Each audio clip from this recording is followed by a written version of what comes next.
Lamer Gamers. This is Simply Travis and Rowdy 5000 for the Lamer Gamers podcast. In today's episode, we're going to talk about the games we've played recently, such as The Witcher, The Last of Us, Resident Evil 2 Remake, Final Fantasy VII. That's going to include both the demo and original. Now, I haven't played that. That's all Rowdy. Oh, yeah. Rowdy's played a lot of games. In fact, pretty much all those except for The Witcher, that's Rowdy. Yeah. I played Divinity Original Sin 2 after many people have been trying to get me to play that. Because you love playing old games. I love me some My name is Travis. I'm never going to play new games. CRPGs. After that, we'll give you an update on how the gaming industry has been affected by the coronavirus in the US, China, and esports. In the rumor section, we'll take a look at some rumors flying around where Google might be sweet-talking some indies so it can steal their soul to keep Stadia alive a little bit longer. I mean, maybe a lack thereof sweet talking. Yeah, that's true. Rowdy is going to talk about why he thinks the PS5 won't be hitting shelves this Christmas. And to close the show, we'll take a look at an interview with gaming god Shigeru Miyamato, where he states that Nintendo has shed their childish image and determined... Have they really? Yeah, we'll see. talk about it. Yeah. Now, we're going to grab a stick and a shell to make a magical staff. I'm going to grab a machete. And Rowdy's going to grab a machete, roll some dice to determine our stats, and go on an epic adventure for glory, loot, and hitting save every single time we do something questionable. Always. And that questionable thing we're going to do right now is fight off the threat of the calamitous and cranky crustaceans with claws of calamity named Septa the Ineffable, that is holding our microphones that we kind of need to record the latest episode of the Lamer Gamers podcast. Rowdy, grab your machete. Ah, got it. To battle!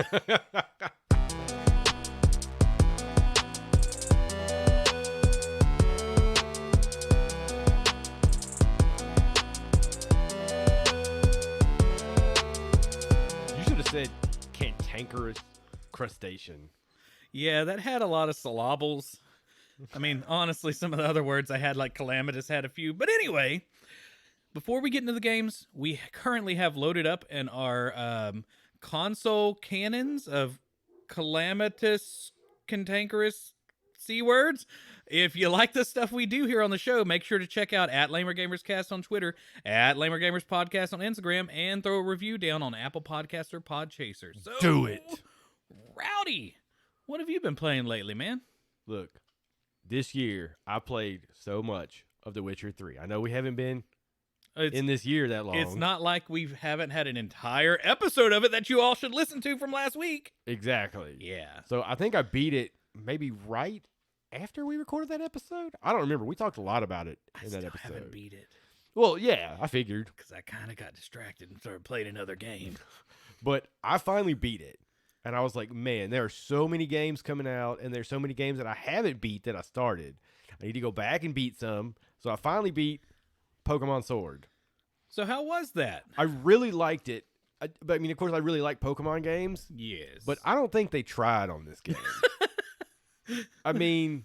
Like, you mean the story-wise? Yeah, or story-wise. the animations, or some of the graphics, or maybe some of the Pokemon weren't there. I know, I'm being a Pokeboomer right now. This one was just kind of phoned in. I mean, it's a good game. At least they didn't put it on a phone. That's true. That would have been really bad. Like they phoned in Mario Kart. But hey, you know that there are Pokemon you could catch in Pokemon Go and put into Pokemon Sword and Shield now if you have Pokemon Home. And you had to pay money to do that. But yeah, so I beat it. It's really good. I enjoyed it. It was some weird in-game stuff. Oh, yeah. Like, how weird are we talking? Because I know some people that are into Pokemon that get really weird. Well, so you know how the whole thing in this game is about Dynamaxing your Pokemon? Yes, where they get make really Pokemon big and everything? big. Like, that seems like a bad idea. Because there's just kaijus running around. What's a kaiju? Like Godzilla, Mothra, King Kong. I don't know what those are. Big monsters. So, like, the things the Power Rangers fight. Pretty much. Yeah. So, like, near the end of the game, like, a bunch of the Pokemon start Dynamaxing. Oh. And, like, that seems like it's a really bad thing. Like, the military should be called in, and there should be, like, jet fighters and everything. But instead, they send, like, an 11-year-old in. Brilliant planning. Yeah.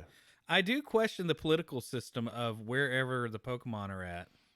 Yeah. Yeah. Never But- really thought about that. Maybe we need to do an episode trying to determine how the world works. I mean, it gets really weird because I thought back on that, and Mhm. like maybe it's because I was younger and I didn't realize it, but Mhm. a lot of Pokemon games do that. Like Mhm. there's some kind of like calamitous world-ending event, but just go ahead and send this preteen in who I think the theme of this episode is calamitous. yeah. Yeah. Yeah. All right, next game. Preteens, they're going to destroy everything. So I finally beat Pokemon, which I actually started before The Witcher. Christ, I started a long time ago. Wow. Finally beat it. How many hours do you think it took you to beat Pokemon? It was less than 30. I think I clocked in at Ah. 28 something. Okay. I also didn't like do a lot of side like catching. Like, I didn't wander around the field, the main little area, trying to catch as many Pokemon as I could. Gotcha. I wasn't trying to fill out my Pokedex. I was just trying to beat the game. Okay. I mean, I'm a Pokeboomer, and I have the like 3 Pokemon that I really, really like. And once I got them, I was good. I mean, yeah, I mean, you have your main 3 you always try to get. the Gen 1 starters. Heck yeah, Gen 1. They're always going to be my favorite. As long as I can get a Charmander, a Bulbasaur, and a Venusaur. Like, I'm good. Rowdy is pure Pokeboomer. I mean, it's terrible, but I don't think you can get better than I that. agree. There's a reason why they picked them as like the main ones to showcase. Yeah. And, I mean, other than Pikachu. Eh, I'm tired of Pikachu. which can be good in some situations. There's but only one Pikachu that I really like, and that's Lucha Libre Pikachu. what about the one that could do surf? Okay, so I never really cared for that one, but I made a surprising amount of money in junior high drawing that Pikachu. Well, that was weird, right? Why? Because, like, Pikachu is an electric Pokemon. Oh, and he's like, in the water. Yeah, it's like at a time when Pokemon couldn't be, like, multiple elements or whatever they're called. Yeah. But when you got that Pokemon from Pokemon Yellow, and you would use your Pokemon Yellow card in was it Pokemon Coliseum for the Nintendo 64? Right.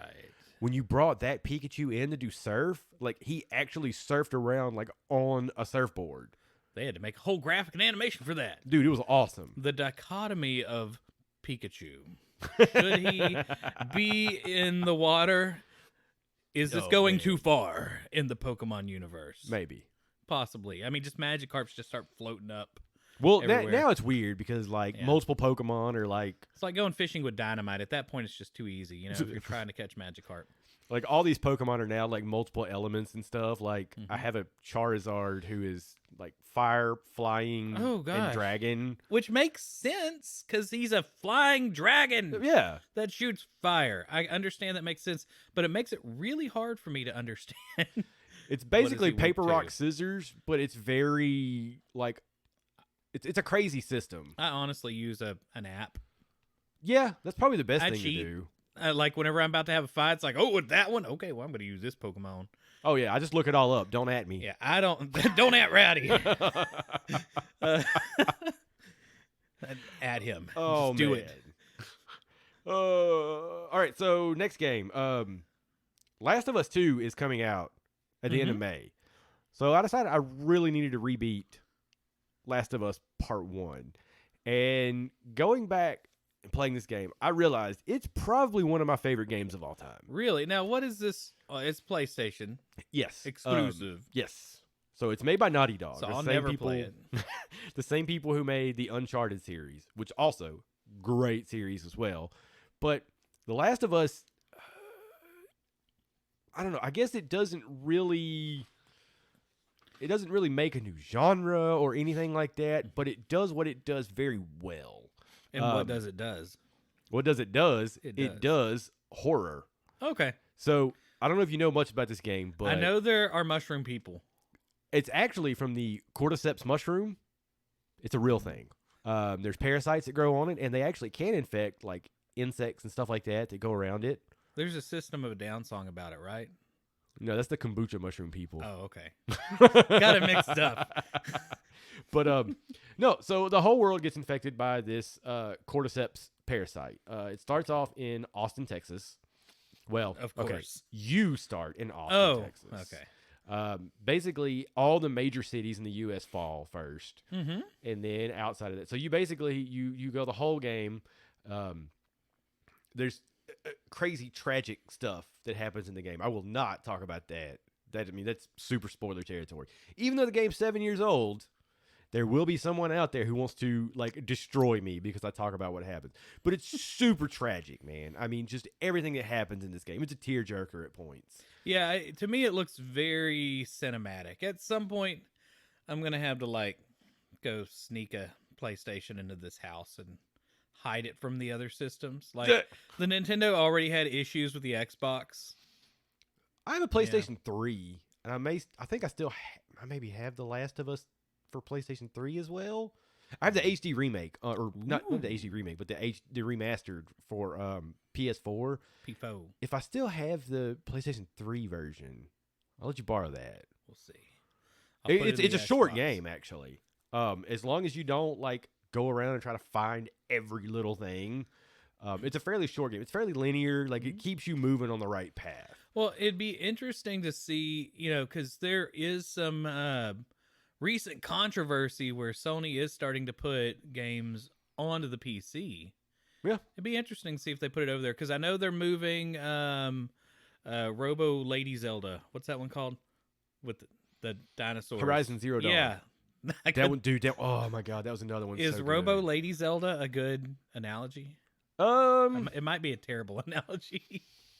I mean, it's kind of true.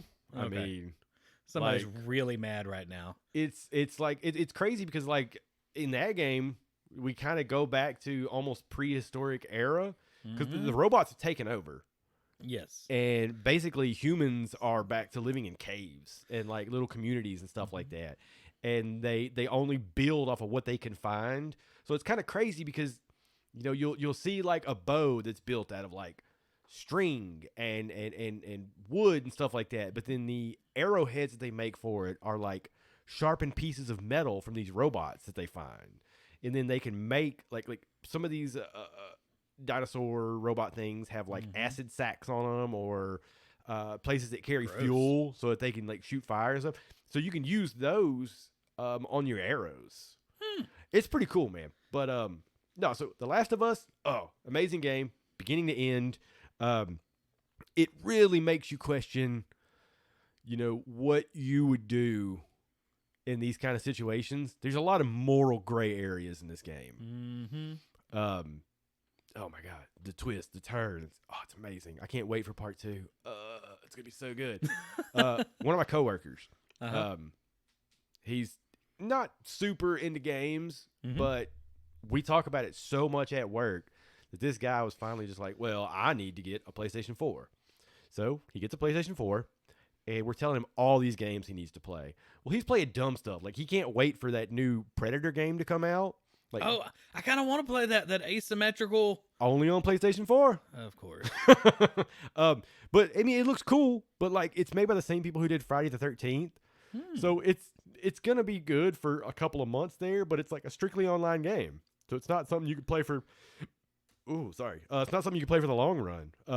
So basically, when I finished Last of Us, I showed up to work, and I was like, hey, man, you got to play this. It got to the point where he brought his PlayStation 4 to work just so that in a 15-minute break, he could play a little bit of The Last of Us. I was asking him what he thought about the first 20 minutes of the game. Because in that first 20 minutes, like, it is an emotional roller coaster. Stuff happens that you're just like, oh my God, like your jaw will drop. So he's talking about it, and he's like, well, I kept messing up. He's like, I wasn't listening because my wife comes in the room and she starts asking me, what kind of game is this? You don't need to be playing this kind of game. It's going to bring your blood pressure up. It's going to make you stressed out. Oh, that hits close to home right there. And he was like, well, what was actually stressing me out was not the game.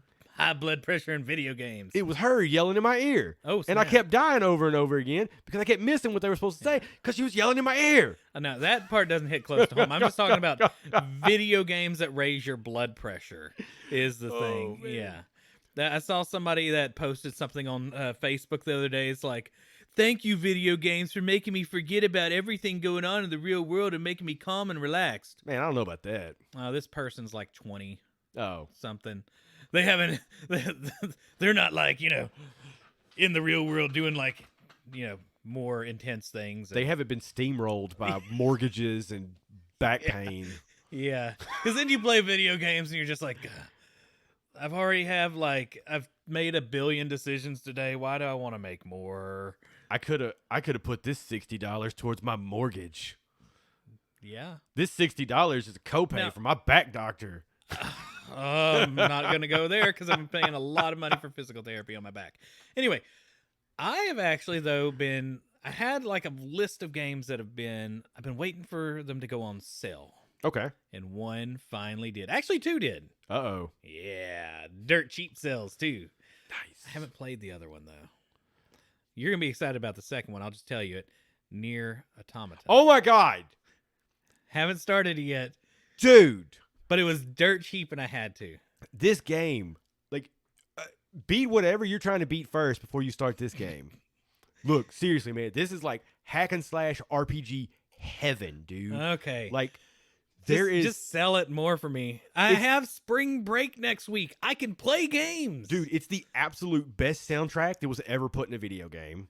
I'm sure it's going to drive my wife absolutely insane. How is the dialogue? Because I looked at it and do they talk? Ooh. Do they talk in this game? I think the dialogue is all weird, like almost Animal Crossing type robot-esque stuff. Yes, that's fine with me. But like, it might be in Japanese and everything's in subtitles. Japanese sounds like Animal Crossing. Why do I not remember? No, there's a bunch of robots in the game. Oh, okay. So they talk like oh my God, why do I know? Dude, the soundtrack, the gameplay, there's 26 endings to the game. Oh man. But there's only like 3 real endings. Okay, so in this game is the replayability like is it's it there? Okay.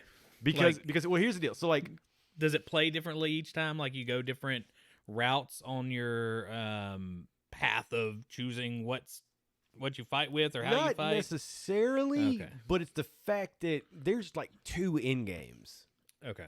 In here, like you'll beat the game, and then you're like, oh, okay, well, I guess this is another short part where you play as another character. No, it's practically the whole game again as a different character.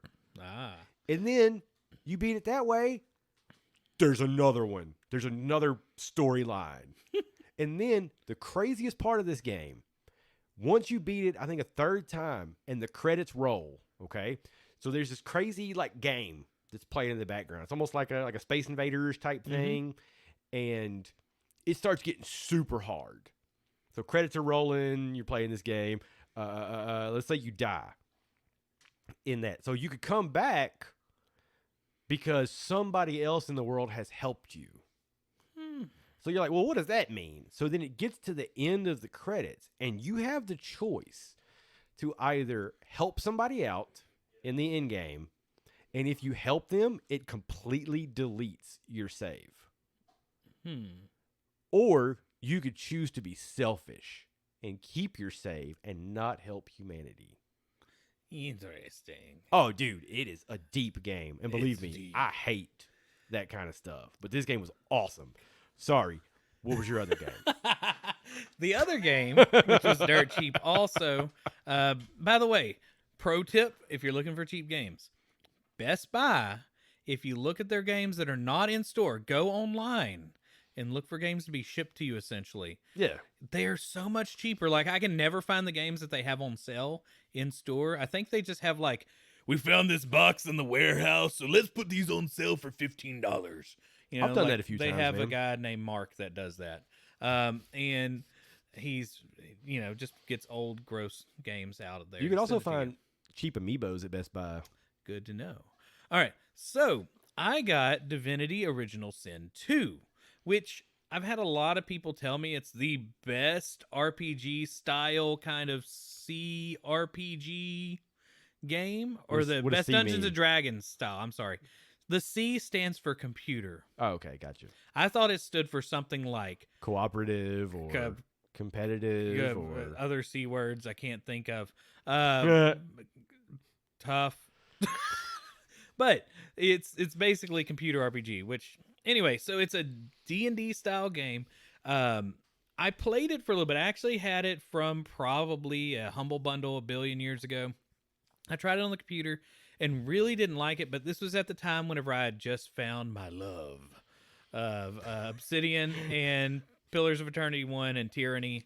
So I was really into those pause-based fighting CRPGs that felt a little more close to Dungeons and Dragons to me in some ways. But finally giving it a chance, I actually kind of prefer it on the Xbox One X with a controller. don't add him. Yeah, it's really weird. I don't know why, but this game it works better for me. That being said, it's a turn-based fighting game. So you got to get used to that, but also the battle system like would make somebody that works for OSHA have like, twitch a little bit cuz everything spills on the battlefield. Not only do you have things like poison, you have water, you have blood. All these things have different effects, by the way. Are You one have of your ice. attacks because you're like on a ladder that's being lifted by a forklift? Yeah, there's ladders and stuff. And you do more damage whenever you're up higher, actually. You do 20% more damage. But when you're running on things, there is like a small chance you can slip and fall. Oh my god. Yeah, you should you need to wear protective shoes first when you play this game. If you get a character, make sure that they're non-slip treads or whatever at the bottom. And you have your helmet, your construction helmet. And goggles would be helpful because you're going to get poison thrown at you pretty regularly. What if you break your jaw because you fell and then you can't cast spells because you can't talk? That would suck. But the one thing is too, like whenever you're playing this game, like depending on what you use, it can cause things to happen. So if you shoot fire and there's somebody that's got poison underneath them, they explode. By the way, made a mistake. I started the game with a character I thought was cool named Fane. He's kind of fun. He's undead. He's just like straight up a skeleton looking dude, and he's kind of a jerk. But he doesn't use healing potions. He has to use poison. Okay, makes sense. And whenever I first started playing this, it was getting really annoying whenever all my other characters on my team could be healed with regeneration. Not him. You cast regeneration on him or any healing spell, he gonna die. Oh my god. Like in 1 or 2 turns. And all the bad guys know this, by the way. That's awful. Even though you supposedly wear a skin mask that nobody can tell. Yeah, a big part of the game at the beginning is trying to find a face and cutting somebody's face off to wear it on a mask. This is very Silence of the Lambs. It's very messed up. Actually, you go and find a dude that's very Silence of the Lambs. Yeah. Eesh. And he's like, oh, you're a beautiful specimen. Oh, you love doing this too? Cutting off faces? It's a little messed up. With a nice Chianti and fava beans. Yes. But, and another thing is that if you're in water, which, by the way, rain is super helpful in this game. Like having rain come down from the skies is kind of a dumb move, right? But if there's blood and all sorts of other stuff on the playing field and fire from oil, you can just cast rain. Well, the problem with that is if you have slip. somebody, yes, you slip. Electricity. Ugh. So, at that point, it's just like everybody's getting this, getting the AED treatment in here, You call 911. You get the AED. Yes, that is what I will do. By the way, if you don't know that, we both had to do the AED.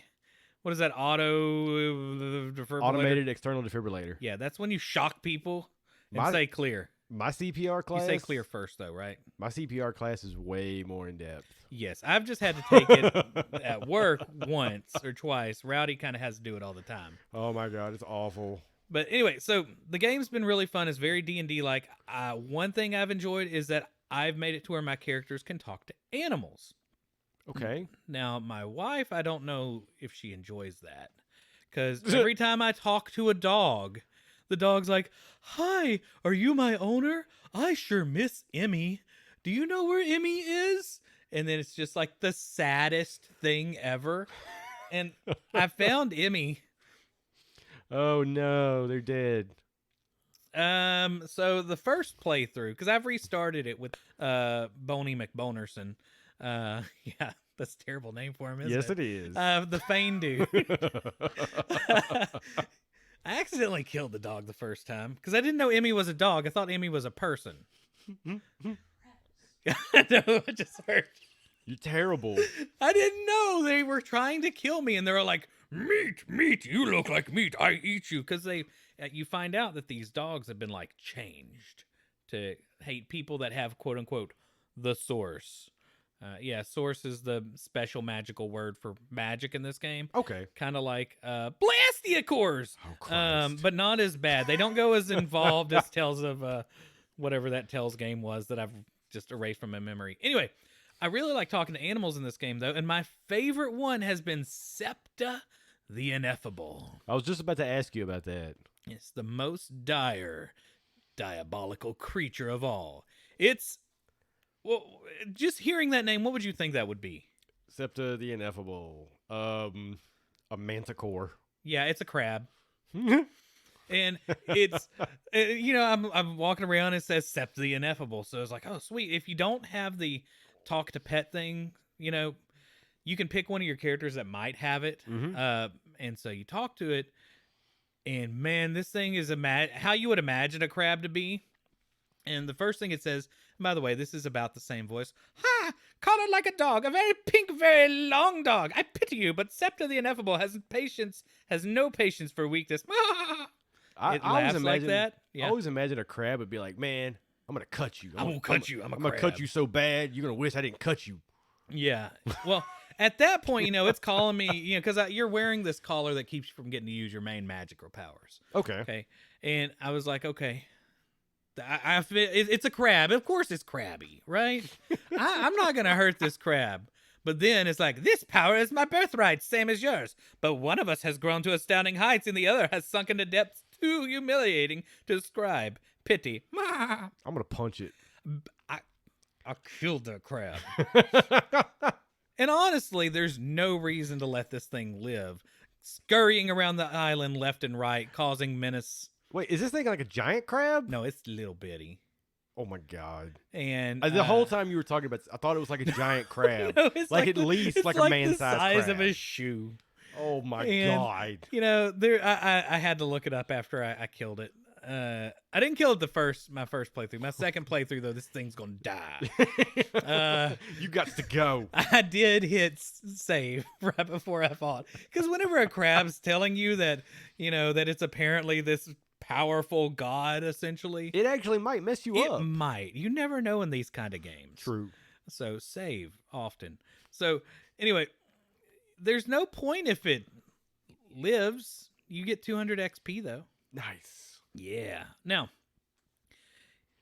the thing is though, I've always kind of wanted, here's the thing. We live in, of course, the steamy swamps of Southeast Texas. Yeah. I've actually fought crabs. Not man-sized crabs. No. I've gone crabbing. Now, if you've never gone crabbing before, okay, and Rowdy's gone crabbing too. I always forget this is not a normal thing This outside of the Gulf Coast. Step 1. You need to know where a big old bridge is, hopefully. Yeah. Yeah, that has connections to the ocean. Mm-hmm. Okay? Saltwater. Salt water, and there are freshwater crabs. 2, you need a thing that holds ice. Can't think brain. An ice chest. Ice chest. You need an ice chest. Step 3, you need some chicken necks. Because chicken necks are important in this equation or this step-by-step process. So You need some string. you need string. That's number 4. And that's really all you need, because crabs love chicken necks. So That's really it. You tie a string to a chicken neck, you throw it out there, and you wait for an amazing battle that will soon happen when you finally capture the little bugger, and he's like, "No, I want this chicken neck." Sometimes, though, they take the chicken neck. Yeah, Yeah. but in Divinity Original Sin 2... I had no chicken necks. Okay. Yeah. I was just examining. That would have been Could you go amazing. crabbing? I found rope, but I did not find chicken necks. Now, you could technically use pretty much any meat. I mean, you could probably use chicken nuggets and catch crabs. It's true. Yeah, although I would imagine the consistency, they'd just be like, "Chum," and take it away. Yeah. Yeah. But there are some people out there who are like champion crabbers. Like, they have like crazy rope, and like they'll take, and you see them like swinging it over their head like it's a lasso. Like they're about Really? to like rein in just the biggest bull at a rodeo. Rodeo's also not something very big outside of the South. I should probably use another analogy. Yeah. I don't know. When you're trying to rope, We need some non-Southern words. I know, man. I was going to lasso some crabs with some chicken nuggets the other day. But yeah, I mean, there are people out there. I mean, they get into this, man. It's crazy. You got to watch out. Yeah. If you don't watch where you're going, you're gonna get hit in the head by a chicken neck. Yeah, most of our listeners are from California. I can imagine they could go crabbing in California. You could. Yeah, they're right up on the ocean. I wonder if that's a thing there too. Probably different kind of crabs. Probably. I wasn't never. Next subject. Next topic. So we have you have one more game that you have played. Do you want to talk about it when we go into the news? Well, I also beat Resident Evil 2 Remake again. Oh yeah, you've played games you've played before, but Yeah. played in a different graphical setting. No, No, this does is it the look the Resident same? Evil, this is the Resident Evil 2 Remake. Oh, okay. It's It's just fancier. yeah, it's way better. I mean, Okay. it the story is a lot like the original one. I mean, they changed up some stuff, Mhm. but it's still an amazing game. And since I've beaten it a couple times, I now had like infinite ammo weapons, so I beat it in like less than a day.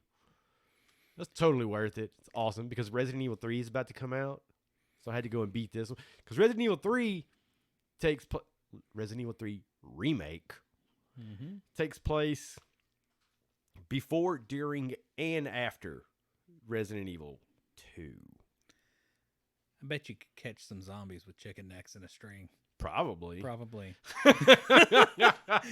But we'll talk about the last one in the next section. All right, guys. So we are going to be right back, and we're going to be talking about news, views, and all sorts of craziness that has been going on with news surrounding the coronavirus. Switch has hit 3-year-old. Finally, it's now what is that? Post-toddler? Is that 3-year-old still a toddler? I don't know. I think it is toddler. Yeah. And more right after the break.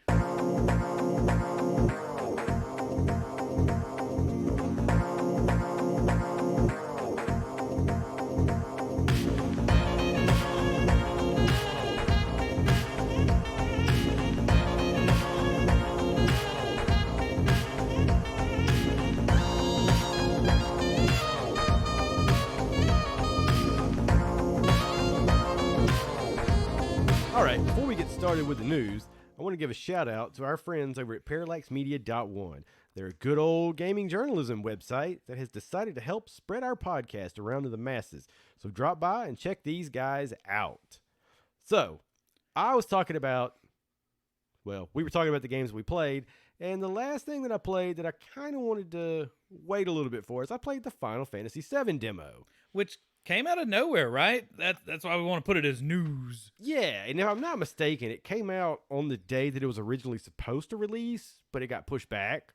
Mm-hmm. And it was absolutely amazing.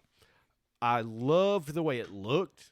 I mean, it looks so good. They've also spent who knows how long. $4 bajillion dollars. If you look on YouTube, you could find a tech demo of this running on the PlayStation 3. Mm-hmm. This is the end of the PlayStation 4 right now. So they've been making it for a while. Yeah. And I was getting a little disheartened when I found out that it was only going to take place in Midgar, which is like just the first part of the game. And they're going to release each part of it like as a different game. Like it's not like you spend the $60 and then as it releases you get those. No, they're going to be whole games. Oh, so you got to pay like possibly $180 by the time this thing Probably is done like to $700. play. Oh man, yeah. But so I was getting a little disheartened by all that until I played it, and it is amazing. The way that you move around, it's a lot better than the original Final Fantasy, or so I'm told. Well, didn't you start playing Final Fantasy VII a little bit? Well, that was another thing. I never played the original Final Fantasy VII. Yeah. So I played the demo, and I was like, I really don't have anything to compare it to. Homedude's got some huge forearms, by the way. Oh, In Barrett? the original one, yeah. Oh, no, Cloud. Yeah. No, there are all sorts of wild. So it's looking. funny because, like, in this one, he is Scrawny McScrawnerton. I guess that. I mean, the guy's got a massive like sword that's on his back. yeah, You'd have to have some forearms. You would think, Yeah. but no. No, he's just a little pansy. So I was playing the original one, and it's funny because the opening of both of them, same thing happens. It was actually hilarious because it's technically like a demake for me instead of a remake because I played the new remake. This is confusing. I'm confused. I played the new one first, the new demo first. So then I go back and play the old one that came out in 98, 97, over 20 years ago. And yeah, like the openings, I mean, it's the exact same. I mean, it obviously looks different. But it starts off on the train going into Midgar. You have to go into the Mako 1 reactor to destroy it. As one And does. oh my god, this demo, Travis, it's so good. Is it good? It really is. So how does it? Okay, so how does it compare to the OG Final Fantasy VII with the fighting? okay, so That's what I want to know. that's what I was about to get into. So the original one, it's turn-based, but it's one of those like timer games. So you have like a timer that has to fill up before you can Active time battle or something like that. ATB systems. something along Yeah, those lines. they got names. But yeah, by each one of your characters, you have a little timer gauge that has to fill up, and then once it fills up, then you can put in your. Final Fantasy loves those things. Well, yeah, I mean, a lot of them do that. Yeah, I mean Xenoblade kind of has one like that, but you auto attack while it's building up. Yeah. So I'm way more entertained in Xenoblade games because I'm not just looking at the guy just kind of doing their shoulders up and down animation with the sword in their hand. Yeah. So when you play the new version in the remake, you can actually play with a turn-based battle system like that.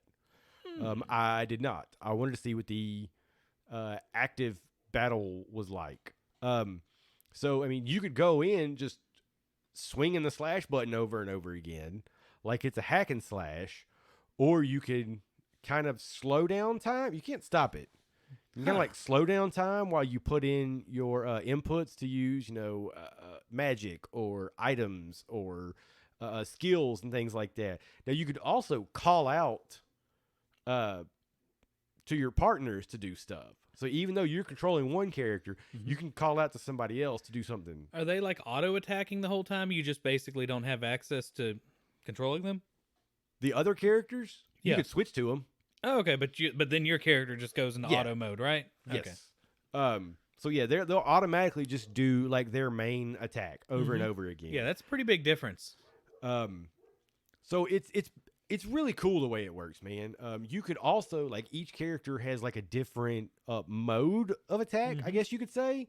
So like Cloud, the main character, in regular when he regularly attacks, you have what's called operator mode, and he's more nimble. He can block melee or ranged attacks, but his attacks don't do as much damage. Now you could also do what's called Punisher mode, where he switches stances and he doesn't move as fast, and he can't block ranged attacks. But every time he blocks a melee attack, he will counter, and then his regular attacks do way more damage. So it's kind of a give and take kind of system.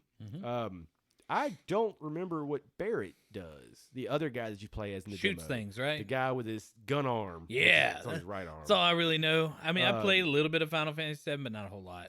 I mean, I know there's chocobos in it.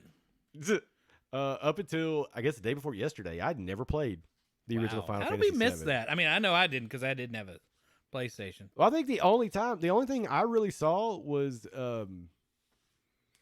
what is it? When some friends of ours, when we were younger, had it. I just watched them play it. That was back though before games like internet and they had like you must play these games. It was pretty much what they got at Walmart and what does the back look like. Dude, it was also 4 discs. That is true. Like it was funny because I think it was the same price as everything else. Yeah, but it was 4 discs, man. That case was huge back then.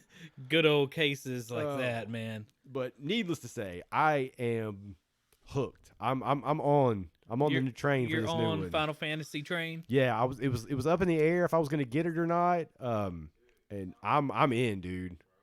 I'm in. It's gonna be awesome. Ugh.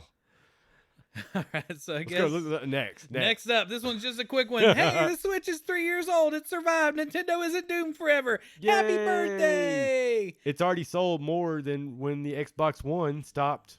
Yeah, Talking about how much they sold. it way past the Wii U by now. Oh my God. Yeah. Wii U only sold like 11 million. Man, yeah, that's true.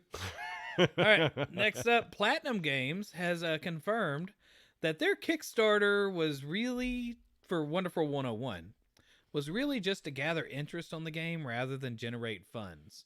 So, but I mean, the money's a happy accident. Well, yeah. They'll use it towards the second one, I'm sure. I mean, Wonderful 102? as long as they get Bayonetta 3 out. Yeah. I mean, Bayonetta 3 hasn't been out? Nope. Oh, I thought it was. Nope. It's probably Okay. part of their little initiative they're doing right now. Mhm. Like, I don't know if you went to their website and saw that they have like this, it's something about like 4 projects they have coming up. And the first one was Wonderful 101. Then they announced another project. Project? I don't remember. Okay. But I'm sure that Bayonetta is one of the other 2. I would hope. Or maybe another Nier. Oh my God, another Platinum Games made Nier. Oh my gosh, Rowdy! Oh, what if it's another Nier? Oh, I'm so excited now. It could be near. Oh my or God. far away. Stop. Stop. All right.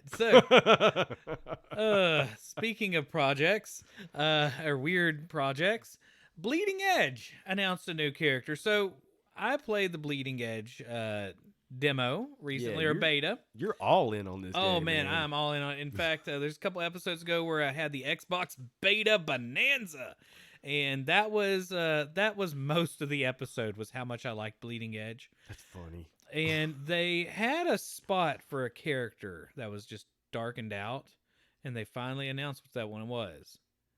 And it is A dolphin in a mech suit. That's ridiculous. And his name is Meko. Oh my God. So it's a mech Echo. Like Echo the Dolphin. Yes. That game was so hard, man. Oh, Echo the Dolphin was not my favorite game. It looked pretty.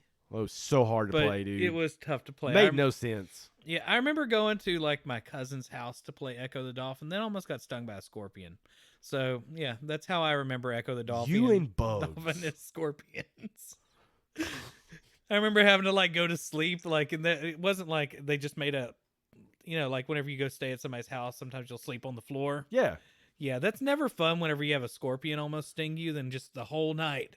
I remember just looking around like, oh God, there's scorpions all over. I was staying at a friend's house one time and got attacked by a raccoon. Was it my house? No. Okay, just checking. That sounds like something that would happen out here. No, man, I gotta hear this story later. No, man, I was sleeping like on a little pallet on the floor. Wait, in the house? Yeah. And I was just like I heard like a little rustling. I was like, the heck is going on? Like, so I'm kind of in between sleep and awake. And the next thing I know, something hits my head and starts gnawing on my skull. Oh, please tell me this is a pet raccoon. It was a pet raccoon. This isn't like rabies story. And but at the time, like they told me they had a pet raccoon. And like by the time it was bedtime, I hadn't seen this thing. Like it was like hiding somewhere, like in the house. That seems like to be one of the first things you tell somebody that's coming to visit your house for the first time. By the way, there's a pet raccoon that gets out at night occasionally. If it's gnawing on your ear, that's okay. Yeah, no, like it was fine because it was nice to everybody else, but I guess I was fresh meat. I mean, it was crazy. And I wonder if you could talk to it, if it'd be like, this weakling. Man, this has been one of the most Southern episodes in a while. It really has. Speaking of friend's house, I remember going to a friend's house and we would sit out on his porch because he had one of those elevated houses on the river, and we'd take BB guns and shoot at snakes. That was always fun. Oh my god. Yeah, exactly. All right. This is not a PETA approved episode. We told you how to catch crabs. Oh, shoot with chicken snakes. necks. Shoot snakes. Raccoons attacking us. Yeah, it's just not it.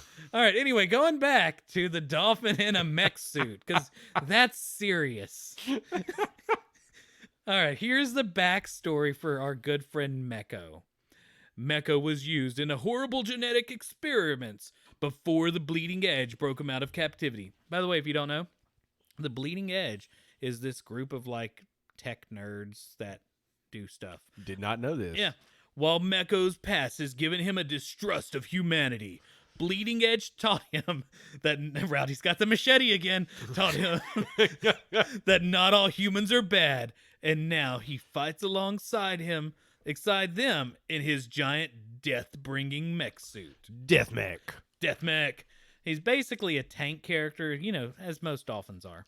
Yeah. And his abilities revolve around his shield, which most dolphins have, which generates power orbs as it absorbs damage. So yeah, Okay. dolphins, man. That's Thanks crazy. they should have a thing where he says thanks for all the fish. At the Oh end my of the god, I was episode. just gonna say that. I mean, just to go as absurd as it can, let's just throw in some Hitchhiker's Guide to the Galaxy. It's spray painted on his mech somewhere. Yeah. All right, so that's all the random news that we got. Next up is, man, you can't turn on the TV or the radio, which I mean, I guess you can the radio because most people listen to music on the radio. Yeah. But I'm a nerd, and I listen to a lot of talk radio. But you can't listen to those things without hearing about, well, the coronavirus is affecting lots of things. From everything from countries starting to shut down things, stock market to, well, the gaming industry. And so we've kind of rounded up some news for this episode that showing how it's affecting the gaming industry. First up, Microsoft and Nintendo of America are actually starting to create policies for employees to work at home because of, COVID-19 fears. Yeah. Yeah. Which, by the way, if you don't know, COVID-19 is the actual name of the coronavirus everybody's like afraid of. I saw something the other day. It got renamed to something else. Oh, did it? Yeah, but I don't remember what it is, so we're just gonna call it COVID-19. Yeah. Well, I do know that they talked about there are two strands of it. There's L and there's S. Yeah, this had nothing to do with that. Yeah, I don't remember which one's bad and which one's like, okay. Well, they're both bad. They're both bad, but one's far lesser symptoms. And in my head, I think of like Japanese video games where S is the best one you can do, because there's always that scale from C, B, A, S. Yeah, it is a So little weird. I think the S one, though, is actually the lesser one. I could be wrong. But Man, if it you was a don't know. Japanese video game, it would be the toughest one of all. Just saying. All right, so here is what Microsoft has said. In a message sent yesterday, Microsoft Executive Vice President Kirk Delbene encouraged employees in the company's Redmond and Bay Area offices to work from home until March 25th if possible. Roles that require on-site work, such as in data centers and retail locations, you're not included in the plan. Nope. But there are exceptions for those who are above 60 years old, pregnant, or otherwise at risk due to underlying health conditions. Also, Nintendo has said Nintendo of America has taken precautionary steps to allow NOA employees in the states of California and Washington the opportunity to work from home. The safety and well-being of our employees is our top priority. We are continuing to closely monitor COVID-19 developments and share our concerns and support for those affected by the COVID-19 outbreak. So, I've seen that it looks pretty much like Washington and California are pretty much the big starting places, and that's where a lot of these companies have their base in. So, Probably Oregon as well. Oregon, yeah. Portland has been hit pretty hard. I'm pretty sure that there's been a lot of craziness going on out there. Sony's got a studio in Oregon. Yeah. I haven't seen anything from Sony. Eh, They don't care about their employees. Yeah. No, they do. Oh, sorry. Don't say that. I know. I'm joking. Gosh, it's a joke. That'll tick somebody off. Start calling me bad names again. They will. All right. Let's Your go. butt. See? Already happened. Rowdy is. Of course, the Sony pony's calling me that. All right. Okay. So, next up is China. Now, China is, we've seen a lot of constriction of manufacturing going on already because there are large amounts of places and people that are being quarantined in China. Foxconn is one of those companies that produce a lot of what we buy, especially video game consoles. Right now, the Nintendo Switch is becoming a problem to find, especially in China, where they really just started pushing the Nintendo out in China not too long ago. But they have shut down production for a lot of their places, and now they say they're going to try to resume normal production by the end of March. We'll see. That I'm not sure of, but I mean they got to make money. Look, man, people keep saying as it warms up that it's not going to spread anymore. Well, it's spreading in Australia. Yeah. And Australia is in summertime right now. So that is true. That's a good point. Now, I do know that people normally they expect the cold, we're closer together, we're bundled up, and our clothing has contains more of it, I guess. But because people are not outside moving around as much, they're more in buildings, spread is more likely. Yep. So, but I mean, that's not how it works in Texas. Whenever it's hot outside, what do? We go inside. There's air conditioning in there. Yeah, but it's also hot all through winter as well. That is true. It's just wet. Goodness, it is just wet outside. I can't remember the last time I saw dirt. It's just been mud. That's the only state it's been for the last couple years out here. Yeah. Yeah. Since the Harveys and the... I ran my AC more this winter. Imelda. Huh? I ran my AC more this winter than I did my heat. I could see that. Yeah. I mean, it's part of Southeast Texas. All right. So, also... really interesting one. There is a shortage of ring-fit adventures in China and it's causing prices to soar because it's so popular.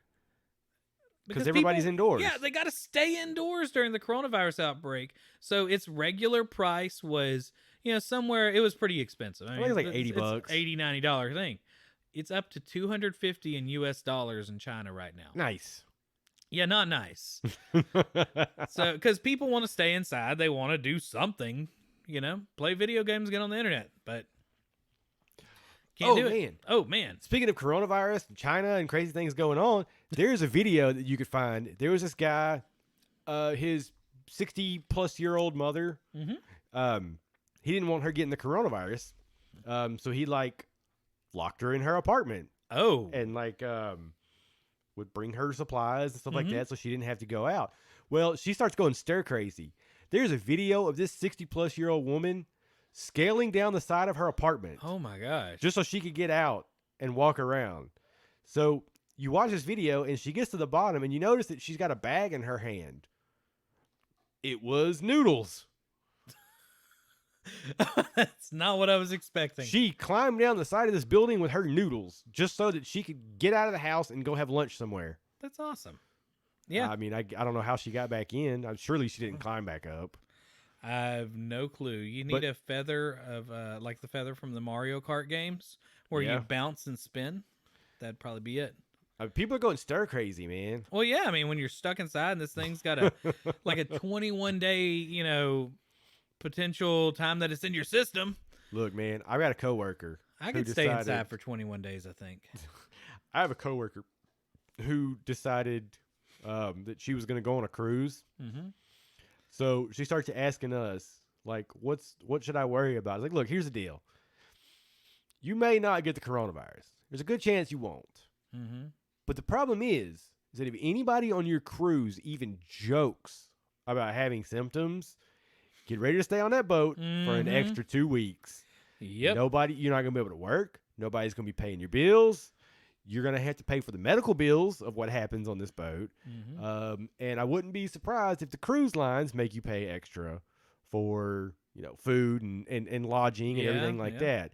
And another one of my coworkers reminded her of the Poo Poo Cruise. The Poo Poo Cruise. Apparently, there was a cruise that was leaving out of Texas and made it to about halfway where they were going, and the engine died. Well, you know what dies when the engine dies? The hydraulics that run the sewage system. Ooh.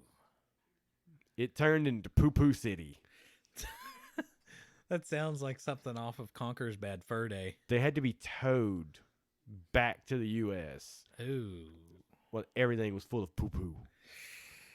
No bueno. So our coworker I think she left today for her cruise. Oh, she did go on it. Oh, man. Yeah. I mean, cruises are cheap right now, too. Oh, I don't doubt it. So, speaking of just ridiculous news that comes from around this, too, do you hear that there's they did a survey, and who knows how many people they asked on this survey or if they targeted certain things, but they said something like 38% of people said that they won't buy Corona beer. It's so stupid. To me, that seems like a weighted survey, honestly, but you never know. There's some dumb people out there. There are a lot of dumb people. And they probably answer the phones on surveys. Anyway, so next up is esports are starting to be affected. Now, a lot of our esports, you see a lot in Korea and South Korea. Mm-hmm. Not so much North Korea, but not at all, actually. Anyway, so What are you talking about? North Korea wins everything. yeah, they win all the esports. Kim Jong-un is They invented esports, he is Travis. the best at Overwatch. Anyway, that sounds amazing. He has his own character in Overwatch that only he can play. It's only a North Korean version. Oh my god. Can't connect to the internet anywhere outside of there. It's awful. Yeah. Anyway, so there have been a lot of things already canceled in South Korea. And I have a list of some that are being canceled because EA is starting to cancel events. We've had some things from the people who make Mortal Kombat. So the Apex Legends Global Series has been canceled. We have the EA Sports FIFA 20 Global Series. Oh, that Apex Legends, that was going to take place in Texas. Yeah, man, in Arlington. It's right outside of Dallas. There's actually a couple of them in Texas that are on this list that are going to be canceled.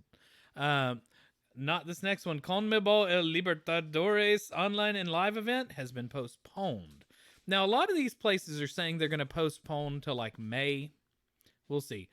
Foot Champions Cup Stage 5. It's FUT. I'm assuming that means a football thing, which means soccer. That's what you assume. When you say it with an FUT. Yeah, April 3 to 5 canceled. PlayStation license qualifying event, I don't know what they're qualifying for, is May 2nd through 3rd, is canceled. And so EA has announced, and they've said this, these decisions haven't come easy, but given the large global nature of these events, we believe that making these changes are in the best interest of protecting the health of the community, including competitors, attendees, and staff, as we continue to monitor the situation around the coronavirus and receive guidance from the Centers of Disease Control and Prevention, that's CDC, and WHO, World Health Organization, will continue to evaluate and provide more updates as it relates to all of EA's competitive gaming events. Hey, funny side note about Who. Who? The actor that played Doctor Who Yes. so Peter Capaldi, he played the 12th Doctor. One of the doctors. He was in World War Z. Mm-hmm. And he was a doctor who worked for Who. So he went from being credited as Doctor Who to Who Doctor. Ah, that's fun. But all right. Wow. Next up, NetherRealm Studios has canceled the Last Chance qualifier. So apparently there's an event for like a Mortal Kombat 11 tournament, and they were going to give like another chance to losers. I mean, to people that weren't as good as the people that have already been accepted. Oh yeah. So they've canceled that. Ticket holders will no longer be able to attend the event. Also, they've canceled the Mortal Kombat 11 event. NetherRealm Studios, though, is actually going to be reimbursing tickets, travel, and accommodation costs for people who have already traveled out there. So that's pretty cool. Dang. Next one is League of Legends based. Riot Games is going to put some restrictions on behavior at its League of Legends Championship Series in Frisco, Texas. Yeah. In April. Now, here's what they say. They're going to have no fan meets, no high fives, and no post game handshakes. So, no high fiving, air high fives. Actually, side note, my kindergartners, kindergartners are gross. They bring lots of germs. They're little incubators for bad things. Love my kindergartners, but they gross. Now, a lot of times, because they want to give you a five, and you're like taught, you need to shake your kid's hand as they come into the door. You need to give them high fives. Air high fives, man. They're the best thing. That's what I do. I get the whole class, and I go, okay, ready? 1, 2, 3. And I do that with my hand and pretend to give them all a high five at the same time. So if you're needing to, keep a room of kindergartners happy for some reason, they like air high fives? Air high fives work. And you got to make that whip sound, too. It helps. All right, anyway. If you are not wanting to give air high fives, though, at this Riot Games Championship Series, ticket holders who no longer wish to attend the event can now get refunds. And they are carefully monitoring the situation as the event approaches. So that's an interesting one. Next one is the Game Developers Conference, South by Southwest. I accidentally put a V down there. And the Mobile World Congress have been canceled or postponed. Now, I included South by Southwest because they do a lot of gaming stuff there, surprisingly. That's a crazy big festival. That's in Austin, man, and that's a lot of people, and they just canceled that. So I'm really surprised. So last thing, I guess this is gonna be the last news item for the show. We're gonna go to fake news next. Just kind of as a side note, guys, you might want to stay away from arcades and not play games that, I don't know, who has game demo kiosks anymore? Best anyway? Buy. Best Buy still has them. Okay. Probably Target, places like that. Yeah, if you go to Kmart, I guess they're still there. Is Kmart even around anymore? No. Not in Texas. If you find a Kmart, that's probably some scary person. Watch, they're probably huge outside of Texas. Yeah, no, I think they're dead. Anyway, don't go over there and lick the buttons or something, guys. Stay away from them, honestly. I mean, I wouldn't suggest that. I wouldn't play them even if there wasn't the coronavirus going around. Those are gross. Kids play those things, and kids are gross. Yeah. All right. Now, it's really interesting, though, because Nintendo just made this big announcement that they're releasing they're really cool-looking Nintendo Switch kiosks at different airports. At the Dulles International Airport, Seattle-Tacoma International, all international ones, right? O'Hare and Dallas Love Field. My advice is don't lick the Switches. Yeah, don't touch them. Don't touch them. Stay away from them. Why would you want to go play those anyway at an airport? It's just like a germ incubation station. Yeesh. That's an amazing. I need to call all gaming things that now. Anyway, that has been my PSA. I am not a doctor, but just that's smart to not do. Yeah, don't do that. Don't touch them. It's gross. Don't lick them. People's nasty. Yeah. People gross. All right, guys. When we get back, we're going to go into the fake news over the Google Stadia. And by the way, fake news is our rumor section. We're going to talk about Google Stadia, trying to get some indie developers to offer some things. Rowdy's going to talk about the PS5 and why he thinks it's not coming up this year. And E3 rumors. Dun, dun, dun. I should probably add that in. Yeah, that'd be awesome. All right, break. Break.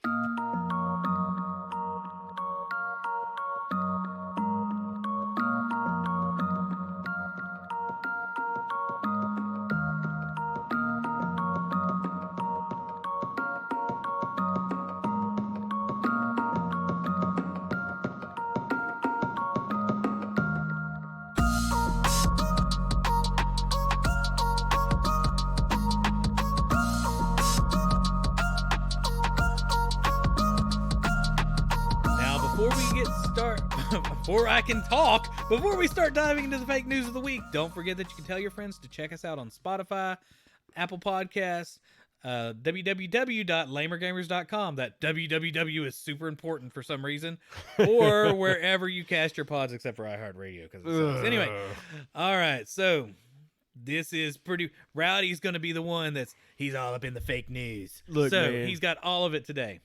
I hate Google Stadia. I'm just going to throw that out there. Not a fan. We're Neither of us are. Yeah. I mean, Great idea. You failed. Yeah. So, they've been talking about how there's 100+ games that were going to come to the Google Stadia this year alone. So it's getting to the point where people who originally got Stadia, their 3 months is up. So they're having to start paying now $10 a month to keep playing Destiny. Destiny's gotten to the point where people are having problems trying to find games because so many people quit out on it. The free games that you're getting, was it 2 free games every month? They added some extra ones. That comes along with your Pro. Not worth it. Right. I mean, so I looked it up, and there is around 30 games that are on Google Stadia right now. It's been out for 3 months, almost 4 now. 30 games on there. So, and only 3 of those games are indie games. So what is Google doing? I mean, they've got this huge studio that they've started with Jade Raymond at the head of it. She was big at Ubisoft. So it's kind of a big deal when they announced that she was going to be running it. Well, they've also gotten, I can't remember her name, Shannon. I can't remember her last name. Somebody named Shannon. But she was a head honcho at Sony Santa Monica, which is like Sony's biggest studio. They did God of War, stuff like that. So what's happening here? So they decided that they're going to try and get indie developers in on this. So again, all rumors. This is from anonymous sources. Of course, they're always anonymous. It's from, I got this from Business Informer.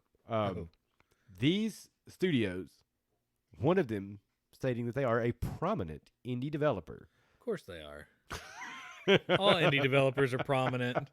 Even that guy that makes a free mobile game, right? Yeah. Yeah. They stated that they were not being offered enough cash to go over to Google Stadia. So when you think about that, there needs to be an incentive to going on to another program. That's why a lot of these indie developers are taking like the Epic, what's it called? The Epic Game Store.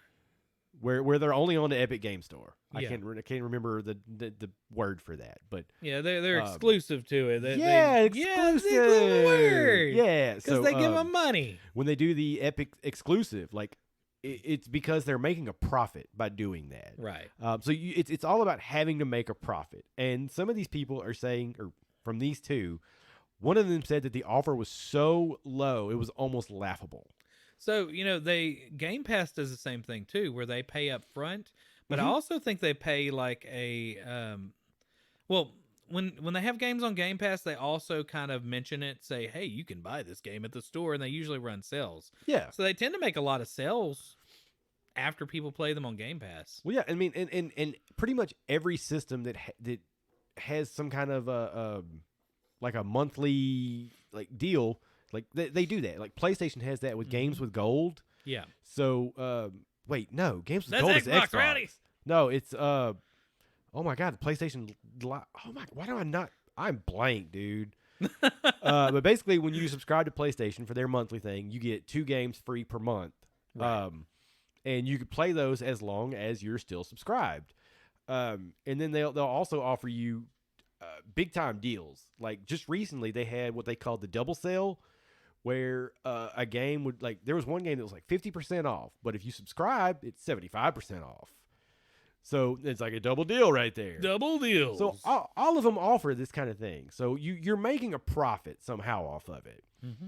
Well, so what happens whenever these companies put their game onto Google, and then Google's like, we're going to cancel Stadia. Then these people who bought this indie game can no longer play it. Yep, and that would not be a surprise. But here's the thing. Knowing how gamers are, they're not going to be mad at Google. They're going to be mad at said company. Yeah, you got a point there. So these companies don't want to end up as the bad guy. If they were smart, which I don't know if Google doesn't allow them to do this, whenever you buy it from Google Stadia, you also get a Steam key. Man, you know Google ain't going to go for that. I know they're not. But that would be the smart way to do it. Or at least you could get it, you could download it for your computer to play it offline. You know? Yeah. If you could play it offline without, Google messing with you, I don't think you can do anything offline at all with Stadia, nope. though. which is another point of contention for that system because you had to be online. You had to have good connection. Yarp. And, when you get home from work and you live in a big city and it's 6 o'clock and everybody else is on the freaking internet, you have congestion issues. Yup. Mm-hmm. I hate it. I don't know why they thought that was going to work. Next news. All right, so this is completely an opinion piece. Opinion. There is no news on this. I mean, I've seen some little things, but it's like there have been little rumors, but nothing confirmed. Well, I guess that would be the fake news section. By Joe Bob 420 on a message board, But we've been wondering why PlayStation hasn't been, or Sony hasn't been putting out details on the new PlayStation. Basically, the only thing we know is that it's rumored to have 9.2 teraflops. Them flops. That's all we know. So, why is this? I personally think they're still in R&D phase. Yeah. They're trying to figure out how they can make this thing as fast as possible, but as cheap as possible at the same time. Mm-hmm. They waited a little too long, and supplies, they're running a little thin right now, especially with the coronavirus scares. Foxconn, the company that builds Nintendo Switches, also builds Sony's products. Yep. Therefore, they're shut down right now. So, along with that being shut down, supplies running super low, seeing as they're using a lot of the same supplies that are in cell phones as well. Yeah. I personally think PlayStation 5 might not be out this year. And you might also, they're really iffy about price. That they don't have as much, I guess, money in savings as the other companies, Nintendo and Microsoft do. Nintendo's always been big about keeping enough cash on hand to survive a total junk system. To survive Wii U. Yeah, to survive the Wii U. So they can throw it all into R&D and put the rest of the money in their ears and go to everybody else. So, I don't think Sony has that. They have so many other things that we've talked about in this episode. There's been Spider-Man. They have Spider-Man. They got Spider-Man. Well, they have Spider-Man. They have Spider-Man. They have Spider-Man. They're trying to get other TVs. movies. My God! How did their I video forget? games? The Last of Us is getting an HBO series. I saw that. Oh my God! That's not fake news. I forgot about that. Dim's real news. Oh, it's gonna be so. Well, it might be so good. Okay. As long as they don't get Hugh Jackman to play the main character, Joel, I'm good. They need him. As long as they don't get the guys that wrote the last season of Game of Thrones. No, they're using. So it turns out one of the writers is the guy who wrote The Last of Us. Okay. I thought you were about to say Game of Thrones. I was about to walk out of this podcast. And the other writer is from Chernobyl. Oh, okay. So not like the real Chernobyl, right? No. the HBO Chernobyl. Like a movie writing mutant from Chernobyl. But yeah, so Sony does have some income, but definitely not Microsoft money. What I like to call FU money. Money symbol. Yeah. And then Nintendo's got a good bit. They took a big hit on Wii U, but probably still more than Sony. Yeah, but either way, they're probably worried about making sure everything's cheap enough so where they can make some profit on the consoles. Because we've said in the past, like what was it, the PS3? The PS3 was ridiculous. Yeah. So once they finally got everything sorted out, they ended up only making, I want to say it was like $20 profit per PlayStation. Yeah. But what's crazy, I didn't know this until recently. You remember how a couple of episodes ago we were talking about how the PS3 was like $500 when it first came out. And people were like, oh my God, that's super expensive. I didn't know this because the original PS3 was backwards compatible with PS2 and PS1. And then by the time I got one, they were not backwards compatible anymore. Turns out the original ones that were $500 had the hardware for all PlayStations in it. Huh. Then to make them cheaper, they put only the PlayStation 3 hardware in it. So another thing that's interesting about PlayStation possibly having issues releasing, you got to look at the manufacturing base for some of their other products too. So Sony has TVs. They sell TVs, right? Mm-hmm. They sell a lot of OLED TVs. However, those actual screens they purchase from LG. Okay. So, and that's actually like the big scary secret. Like anything OLED is purchased from an LG group that makes those OLED screens, which, quick warning to your gamers out there, sometimes they're a little scary for gaming because OLEDs have burn-in issues, and you might see OLED disappearing in the next couple years because everybody's starting to extend micro LED. As long as it's not that dumb QLED that Samsung made up.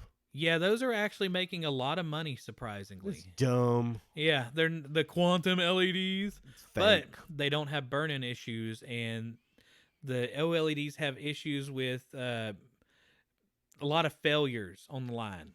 So yeah, so whereas the QLEDs and the other mainstream LEDs, they're a lot cheaper to make, and you get more of them actually made without failing. When I got my 4K TV, I got an LCD just because I didn't want to worry about the burn-in. Yeah, well, you don't have to on regular LEDs. Yeah. All right. So next, are we done with the PS5 one? Yeah. Oh, yeah. All right. So another opinion. E3 could possibly be canceled, guys. It's going to. It's going to be canceled. Los Angeles is declaring a state of emergency because of the coronavirus. Well, for all these gaming companies to come together for E3, you're going to be sending people in from all around the world. All over the place. And Tencent probably owns about 35% of these companies. And Tencent owns more than 10%. So they're going to be sending people in, or wanting to send people in from China and all these other places. I mean, I don't see it happening. Well, not only that, there's also been lots and lots of drama behind the scenes. Yes. And was it Jeff Keighley quit? One of the higher ups at the ESA quit recently. There's a lot of people quitting, man. And Nintendo has been good about getting ready for this with Nintendo Directs, where they really don't need that presence there. It's really only for the gaming journalists. Yeah. Anyway, or people with, special, connections to get into places. But Sony's been doing it with State of Play. Microsoft has their own thing, XO, I think it's called. So I don't see. I think we'll see some, direct style conference things, but I don't see us getting a big old show this year. If they do, it's going to be pared down significantly because it's going to take a lot of time to plan. It should just be all online. Yeah, that'd be cool. An interactive place you can go in. You could play some game demos. Yeah, and wouldn't that be wonderful if we actually got to play the demos instead of some dudes they sent out on an airplane to get there? The YouTube channel Inside Gaming brought up a good point where, if they cancel E3 this year, last year might have been the last one, because if they cancel it this year and all these companies decide to release their direct style, I guess platforms and everything, they'll realize they could reach way more people by doing it this way and not feel the need for E3 anymore. I mean, right. If you look at it, all these people already have other events they go to. There's a big Sony press conference in France, maybe? I don't know. But yeah, there's a PSX. They're the PlayStation Expo. Yeah. I mean, it's a huge event. Has it already happened? I'm not sure if it's already happened. Surely if it did, they would have announced some stuff about PlayStation 5. And if they do something like this, it's not like all of us that talk about video games or in gaming journalism don't parrot that stuff anyway when it's announced. Yeah. I mean, video games, I mean, that's all we're going to do. Yeah. So that's basically why we started this Give us all a demo. I want to play some of these new games. But then they don't want you to know how bad some of them really suck and pay somebody some money under the table to say that it's great. Well, then they don't have to make them play it. They can just pay them and be like, watch this video. It's awesome. Hey, guys, follow this influencer who's going to play this video game and tell you how awesome it is. Because he's like one of you. That's basically what they wanted to make E3 this year. Well, that is what E3 has turned into. Well. Yeah. Yeah. All right, now that's disappointing. I think that's it for that one. We are going to go ahead and talk about and close the show with something that's pretty interesting. Miyamato says that Nintendo has officially shed its childish reputation. I don't know about that. So, in an interview with Famitsu, Famitsu, if you don't know, is like the biggest gaming magazine. Did you know there's magazines that talk about games still? Apparently, they're in Japan. In Japan, that's about it. And they interviewed Miyamato recently and said that the company has made a great effort to shed the unwanted perception of it. And during the Wii era, it became more family friendly. Now, I'm a little confused by this. So, I think he's meaning that we saw video games only for kids. Yeah. For kindergarten, sorry. For Nintendo, Super Nintendo, and things like that. But the Wii made it for grandma. I think that's what he's trying to say. Okay. But does that mean it's not childish? So I'm going to go into some more quotes here. And let's see, does Miyamato convince you, Rowdy, if they're not a childish company, with these quotes? If I were to express Nintendo's qualities in words, then it is also peace of mind. There's peace of mind when looking at it as a parent, and you can have it in your living room. We've put great effort into creating something that can be the center of family amusement. It's kind of like playing the field on both of those. I mean, okay. Okay. That confuses me. Yeah, it was like both sides of things. Like, yeah, your kid can definitely play this. But I get confused really easy. Yeah. All right. Many parents want to keep their children from playing video games, Miyamato said in November 2019. But these same parents have no problem allowing them to watch Disney movies. That's true. Now, do we see Disney, though, in their movies as childish? Yes. Yeah, exactly. Like, they're still like something we would perceive as a childish thing. There's not a lot of Disney movies that you would consider like not childish in any way. I guess now, since they bought everything, Star maybe. Wars. Star Wars? Yeah, I guess Star Wars is about it, right? But even then, I could see somebody going, "No, that's not a movie for grown-ups." What did you say? I said it's not a movie for grown-ups.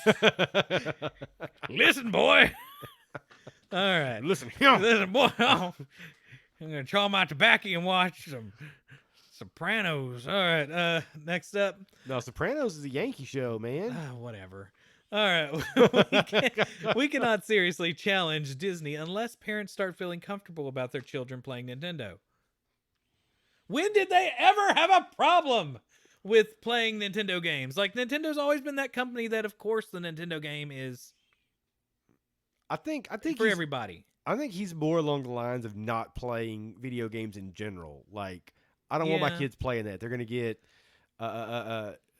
too obsessed with it. They're never gonna want to put it down. Like, Okay. I think that's what he's meaning by that. I mean, my thought is like,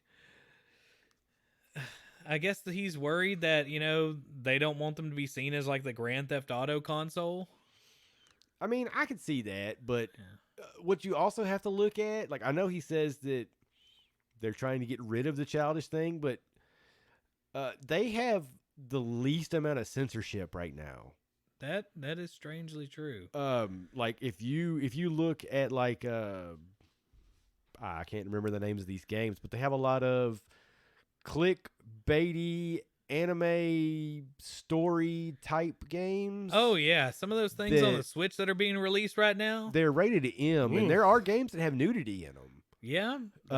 Whereas the newest Devil May Cry that came out was censored on PlayStation 5, but the same scene on PlayStation 4. Whoa. But the same scene on Xbox One, not censored. Huh. Interesting. Basically, they did a J.J. Abrams flash over, like, lens flare over somebody's butt, and then in the Xbox One version, they just showed the crack. We're Xbox. We show the crack. So terrible. So I mean, it's not like for that.